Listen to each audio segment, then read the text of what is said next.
Hello दोस्तों, नमस्कार। स्वागत है आपका अपने चैनल स्टडी सॉल्यूशन पर। स्टडी सॉल्यूशन हर एक दिन की तरह आज भी आपके लिए प्रैक्टिस सेट लाया है, जो प्रैक्टिस सेट 11 पार्ट है। और इस पार्ट में हम लोग आए हुए एग्ज़ामों के विषय में डिस्कस करेंगे, जो कि विभिन्न प्रकार के एग्ज़ाम में आया है। और दोस्तों हाँ, आपको हम बता दें कि हम सिर्फ जीके जीएस का ही प्रैक्टिस सेट नहीं, हम रीजनिंग का प्रैक्टिस सेट, इंग्लिश का और मैथ का ही प्रैक्टिस सेट डालते हैं। इसलिए आप हमारे प्लेलिस्ट में जाकर पार्ट वाइज सारे प्रैक्टिस सेट को लगाइए।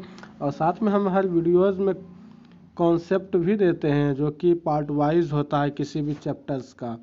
तो पार्ट वाइज भी देते हैं, इसीलिए आप पार्ट वाइज से प्ले लिस्ट से देखिए और उनका फिर प्रैक्टिस सेट भी देखिए। तो चलिए दोस्तों, आज शुरू करते हैं हम लोग प्रैक्टिस सेट 11 पार्ट, जिसमें है कि आनंद मठ का लेखक कौन है। जी हाँ, आनंद मठ का लेखक कौन है। तो आनंद मठ का लेखक कौन है, तो बंकिम चंद्र चटर्जी, बंकिम चंद्र चटर्जी। फिर है भूदान आंदोलन किसने प्रारंभ किया था। तो आपको बता दें भूदान आंदोलन किसने प्रारंभ किया था।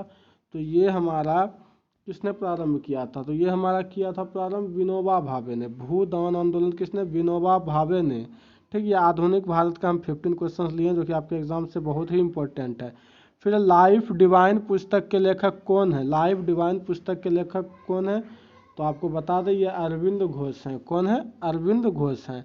फिर बंगाल के एशियाटिक सोसाइटी 1784 में जो स्थापित हुआ था, उसके प्रवर्तक कौन थे। यानी एशियाटिक सोसाइटी का जो 1784 ईस्वी में स्थापित हुआ था, तो उसका कौन था प्रवर्तक। तो उसका प्रवर्तक आपको बता दें कौन था, तो सर विलियम जोन्स था। सर विलियम जोन्स था, बी नंबर। फिर भारत का संविधान सभा किसके अनुसार गठित की गई।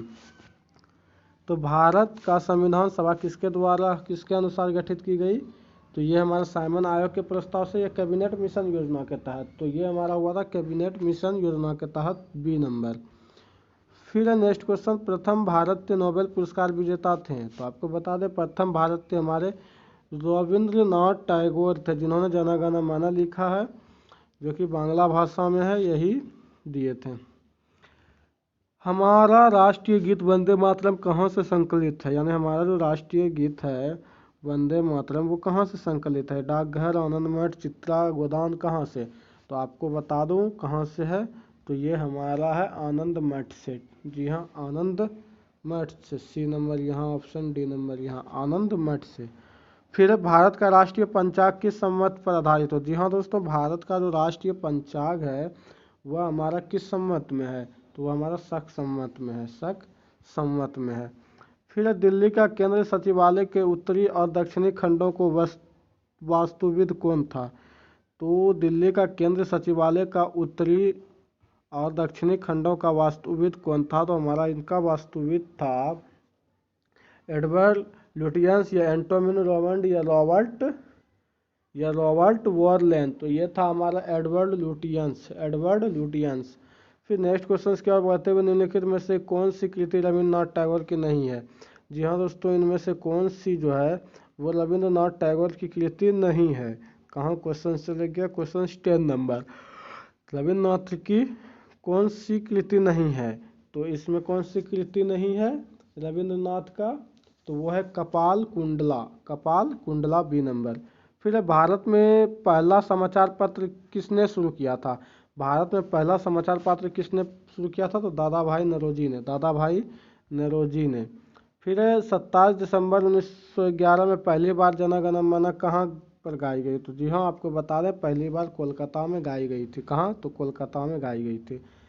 फिर द व्हील्स ऑफ हिस्ट्री नामक पुस्तकों के लेखक कौन थे। तो ये पुस्तक का लेखक कौन थे, राजेंद्र प्रसाद या और कोई थे, बताइए कमेंट करके। तो इनका लेखक आपको बता दे कौन थे, राम मनोहर लोहिया थे। ठीक है, राम मनोहर लोहिया थे, बी नंबर। फिर है पोस्ट ऑफिस का लेखक कौन था। तो जी हाँ, पोस्ट ऑफिस जो है उनका लेखक था कौन, तो उनका लेखक हमारे रविंद्रनाथ टैगोर, जो पहले नोबेल प्राइज जीते हुए व्यक्ति भारत के हैं। फिर एक गोदान किसकी रचना, तो गोदान जो हमारा है वो किनकी रचना, तो जी हाँ, प्रेमचंद्र की रचना। तो दोस्तों बताइए आप कमेंट करके आपको कैसा लगा। जी हाँ, आपको हम एक बात बता दें, हम एग्जाम ओरिएंटेड कराते हैं। अगर आप हमारे प्रैक्टिस सेट में, चाहे वो इंग्लिश का हो, या मैथ्स का हो, या रीजनिंग का हो, या आपका जीके जीएस का, अगर आप 15 में 10 12 मार लेते हैं तो आपकी गवर्नमेंट एग्जाम कोई भी पक्की है। तो ठीक है दोस्तों, तो आपका धन्यवाद।